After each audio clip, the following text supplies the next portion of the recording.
আসসালামু আলাইকুম রহমতুল্লাহ বারাকাতুহ। আজকে অত্যন্ত গুরুত্বপূর্ণ একটি রজনী, যাকে আমরা বলে থাকি শবে বরাত। শবে বরাত নিয়ে সর্বপ্রথম আমাদের মাঝে যে একটা কনফিউশন অথবা যে সন্দেহ সৃষ্টি হয় যে শবে বরাত হাদিস দ্বারা প্রমাণিত কিনা। হ্যাঁ, শবে বরাত সহিহ হাদিসের মাধ্যমে প্রমাণিত। সহিহ ইবনে হিব্বানে 5665 নম্বর হাদিসে আল্লাহ নবী সাল্লাল্লাহু আলাইহি ওয়াসাল্লাম বলেছেন, মুআয ইবনে জাবাল রাদিয়াল্লাহু তাআলা আনহু থেকে বর্ণিত, ইন্নাল্লাহা ইয়াত্তালিউ ইলা খালকিহি ফি লাইলাতিন নিসফ মিন শাবান ফায়াগফিরু লিজামিই খালকিহি ইল্লা লিমুশরিকিন আও মুশাহিদ।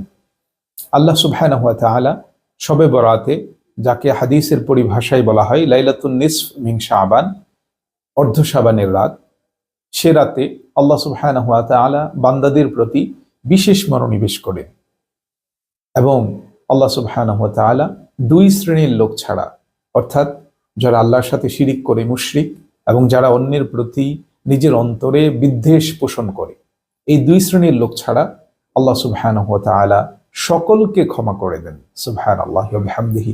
এটা এত গুরুত্বপূর্ণ রজনী, তাই আমাদের জন্য উচিত হচ্ছে এই রাতে অধিক পরিমাণে ইবাদত করা। কি ইবাদত করব? আল্লাহ নবী সাল্লাল্লাহু আলাইহি ওয়াসাল্লাম বলেছেন, কুমু লাইলাহা ওয়া সুমু নাহারাহা। এই রাতে তোমরা অধিক পরিমাণে নামাজ পড়ো এবং এক দিনের বেলায় তোমরা রোজা রাখো। তো অধিক পরিমাণে নামাজ আমরা পড়ব।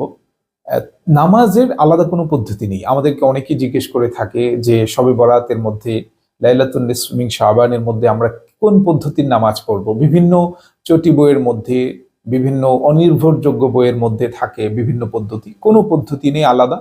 আমরা অন্যান্য সময় যেভাবে নফল নামাজ পড়তাম সেভাবে অধিক পরিমাণে একাকী নফল নামাজ পড়ব, নিজের জন্য সবার জন্য দোয়া করব এবং দিনের বেলায় সম্ভব হলে আমরা রোজা রাখব। এই আমলগুলো যদি করতে পারি, ইনশাআল্লাহ আমরা শবে বরাতের মাহাত্ম্য, গুরুত্ব আমরা ইনশাআল্লাহ পেয়ে যাব। আল্লাহ সুবহানাহু ওয়া তাআলা আমাদের সকলকে তৌফিক দান করুন। আসসালামু আলাইকুম ওয়া রাহমাতুল্লাহি ওয়া বারাকাতুহু।